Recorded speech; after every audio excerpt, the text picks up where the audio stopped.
In the heart of Manhattan, where skyscrapers glitter under the neon haze, and the noise of millions creates a restless pulse, there stands a building that doesn't seem to belong. No windows, no signs, no light escaping from within its thick, concrete walls. Just a towering slab of gray stone, rising silently above Church Street, as if it's watching but doesn't want to be seen. To the busy crowds below, it's just another block of concrete lost among the giants of New York City. But to those who know or think they know, this building hides something extraordinary. Some call it the most secret building in Manhattan. Others say it's the place where the world's private conversations are quietly collected, analyzed, and stored. This is 33 Thomas Street, a structure without windows, without life. Yet alive in ways you could never imagine. Somewhere inside, behind those concrete walls, lies a story that reaches beyond architecture into the realms of espionage, surveillance, and power. A story that begins decades ago, when the Cold War filled the air with paranoia, and every conversation might be a weapon. But before we go deep, before we uncover what truly hides inside this strange building, ask yourself this. What if the most powerful intelligence system in the world wasn't hidden underground, but stood right in front of you, towering above the streets of New York City?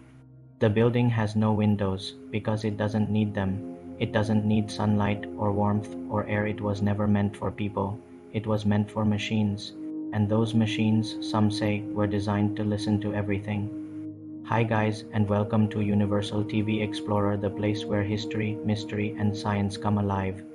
Today, we are diving deep into one of the strangest structures ever built in the modern world, a building that hides in plain sight, yet holds more secrets than any vault in America. Stay with me until the end, because this isn't just a story about a building, it's about power, it's about surveillance, and it's about how much of our lives are visible even when we think no one's watching. The story begins in the 1960s, a decade of progress and paranoia.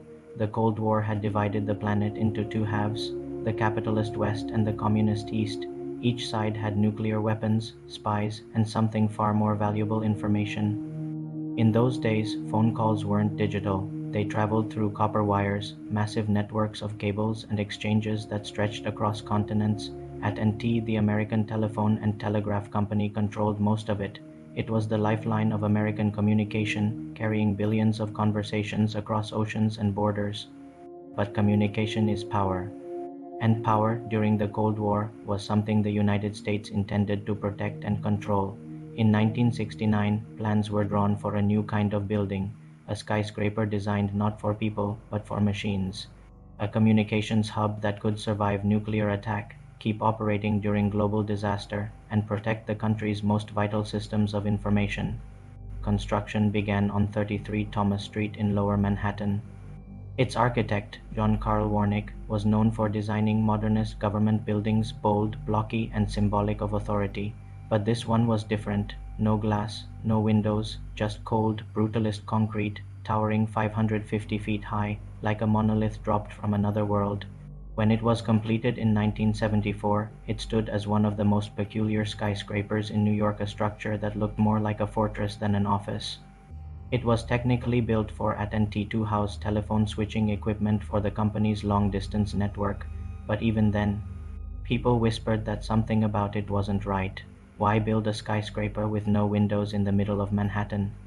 Why give it walls so thick it could withstand a nuclear blast? And why surround it with secrecy so dense that even its workers were forbidden from discussing what went on inside? The official answer was simple: telecommunications security, but unofficially something deeper was happening. In the decades that followed, this mysterious structure became a magnet for conspiracy theories.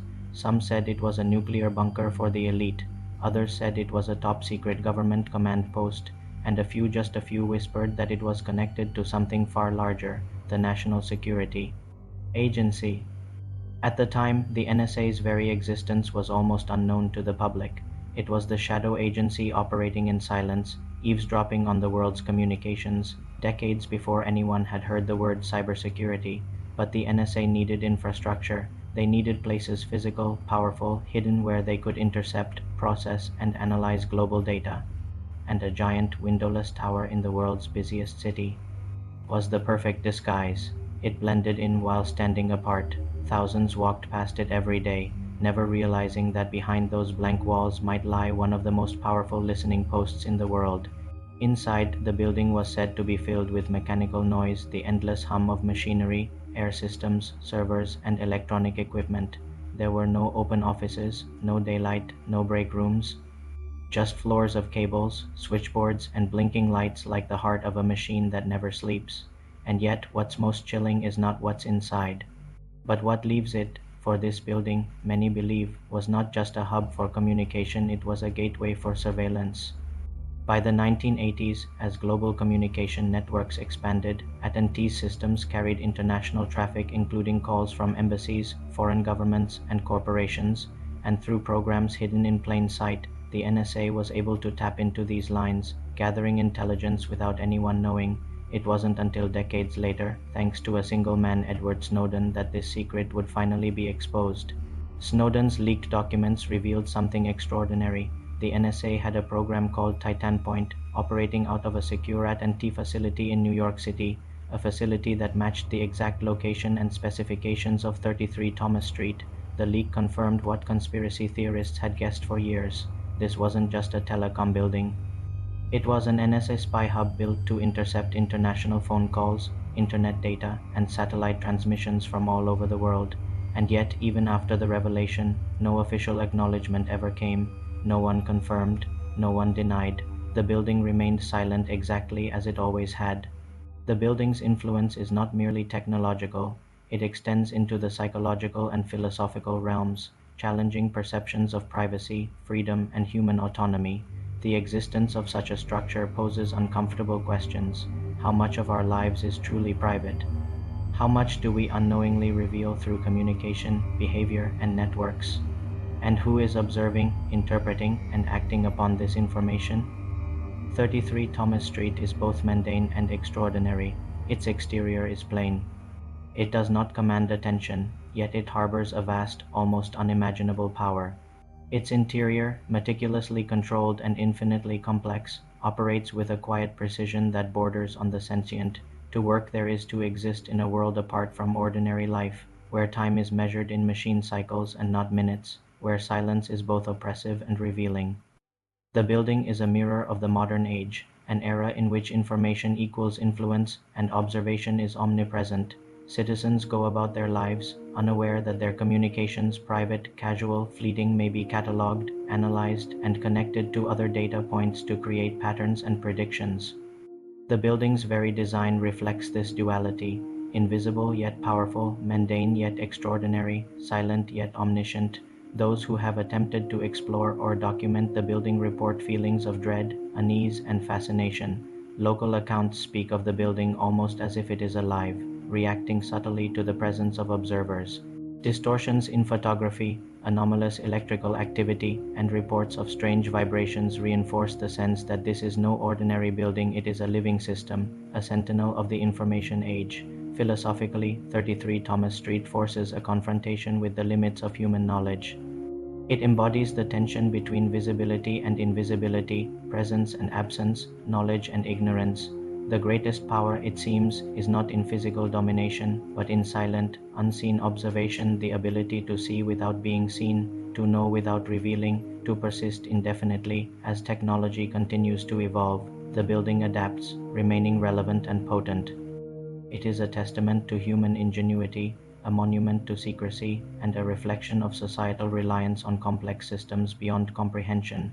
Its existence prompts reflection on the nature of modern civilization, an urban landscape alive with human activity, yet containing hidden fortresses that operate beyond public scrutiny. Even now, as Manhattan moves around it, bustling and vibrant, the building continues its work. The hum of servers persists, algorithms run tirelessly, and cables pulse with invisible information. The city may remain oblivious, but 33 Thomas Street watches, listens, and endures, silent, impenetrable, and eternal. And as we consider the implications of such a structure, one cannot help but feel a mixture of awe and unease. In this building, secrecy has become absolute, observation is omnipresent, and in the silent, concrete halls of 33 Thomas Street, the future of surveillance, power, and human understanding is already quietly unfolding. In the end, the building stands as a monument to the unseen, a testament to the complexity and reach of modern society.